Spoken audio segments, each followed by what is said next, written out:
এই লাঠিটা আর ভাঙতে পারলাম। এই জায়গায় যদি দুইটা লাঠি হয় ভাঙতে একটু কষ্ট হবে, তাহলে ভাঙ্গা। আসসালামু আলাইকুম ওয়া রাহমাতুল্লাহি ওয়া বারাকাতুহু। সুপ্রিয় দর্শক, আপনারা কেমন আছেন? আমি আলহামদুলিল্লাহ ভালো আছি। আপনাদের কাছে একটা বিষয় আলোচনা করতে চাই বা শেয়ার করতে চাই।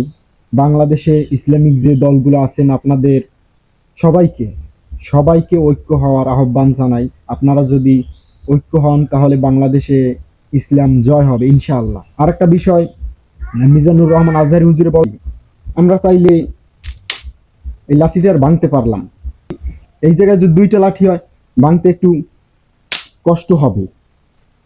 এই জায়গায় যদি এতগুলো লাঠি হয় তাহলে ভাঙ্গা।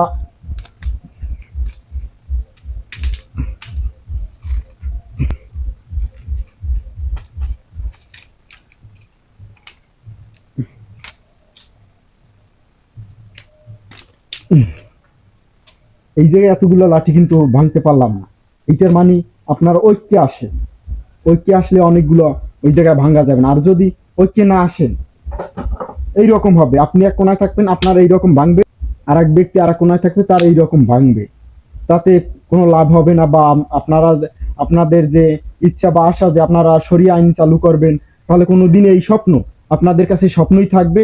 আর আপনারা হুজুর আপনাদের কাছে হাস্যকর হবেন। আপনারা যদি এ অমুক করেন, এ তমুক করেন, এ ওইটা করেন, সেইটা করেন, এগুলো বলেন, তাহলে আপনারা কোনোদিন এক হইতে পারবেন না, আর ইসলামী সমাজ কায়েমও করতে পারবেন না। আমি প্রথমেই স্মরণ করাইতে চাই বাংলাদেশ জামাত ইসলামকে। জামাত ইসলামের অনেক লোক ফাঁসি দেওয়া হয়েছে। লাস্ট ব্যক্তি দেলোয়ার হোসেন সাইদি, তাকে 12-13 বছর পর্যন্ত জেলে আটকে রাখা হয়েছে। তারপর আসি মামুনুল হকের দলের বিষয়। মামুনুল হক ভাইয়ের দলের কথা বলতে গেলে, ভাই মামুনুল হক ব্যক্তি অনেক দিন রিমান্ডে ছিল, অনেক দিন জেল খেটেছে। তারপর আমরা যদি বলি চরমোনাই পীর সাহেবের কথা, তাদের নির্বাচনে তার শৈলেও আঘাত করা হয়েছে। তারে আওয়ামী লীগের কোন ব্যক্তি যেন আঘাত করছে। তাহলে ইসলামিক যে কয়টা দল আছে আপনারা সবাই কিন্তু একা একা ছিলেন, এই জন্য কিন্তু মাইর খেয়েছেন, আপনারা লাঞ্ছিত হয়েছেন, আপনারা অপমানিত হয়েছেন। তাই এখনো যদি আপনারা চান যে যার যার মতো থাকবেন, তাহলে কিন্তু ভবিষ্যতে আপনাদের জন্য লাঞ্ছনা, জেল, ফাঁসি, কষ্ট, মাইর এগুলো অপেক্ষা করতে পারে। আপনারা যদি প্রত্যেকটা ব্যক্তি এখন ইসলামের স্বার্থে, ধর্মের স্বার্থে, ভালোবাসার স্বার্থে, তাহলে কিন্তু আপনাদের অনেক শক্তি বাড়বে, আপনাদের অনেক শক্তি থাকবে। বিপরীত শক্তি আপনাদের কিছু করতে পারবে না।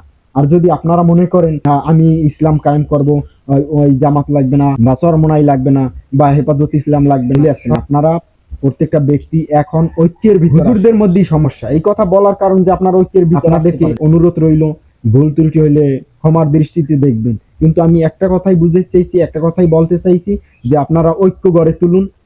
ঐক্য যদি আপনারা করতে পারেন, আমাদের সাধারণ জনগণের জন্য ভালো। আমরা খারাপ চিন্তা থেকে একটু মুক্ত হতে পারি যে হুজুরে এক হইছে, এখন আমাদের ঠিক হইতে হইবে।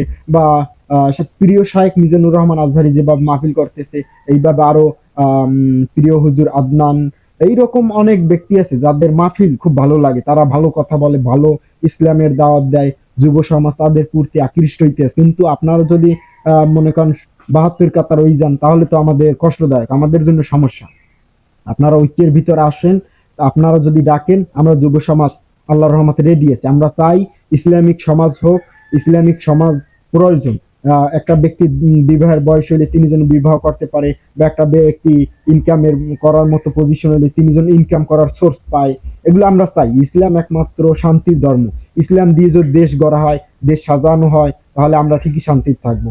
এই জন্য আমরা অনুরোধ করছি যে আপনারা ঐক্যের ভিতরে আসেন, ঐক্যের ভিতরে আইসা আমাদেরকে দাওয়াত দিন। আমরা ইনশাল্লাহ আপনাদের দাওয়াত কবুল করব। কেননা আপনারা কোরআনের দাওয়াত দেন, আপনারা পরকালে কিভাবে আমরা ভালো থাকবো ওই বিষয়ে কথা বলেন। এগুলো আমরাই চাই যে পরকালে আমরা যেন ভালো থাকি। তাহলে আপনাদের কাছে অনুরোধ, আপনারা ঐক্য গড়ুন। আপনারা সবাই মিলে আমাদেরকে ডাকুন। 10 মিলে করি কাজ, হারি জিতি নাহিলা। আমার কথা ভুল ত্রুটি হইলে বেদুর মাফ করবেন। আসসালামু আলাইকুম ওয়া রাহমাতুল্লাহি ওয়া বারাকাতুহু।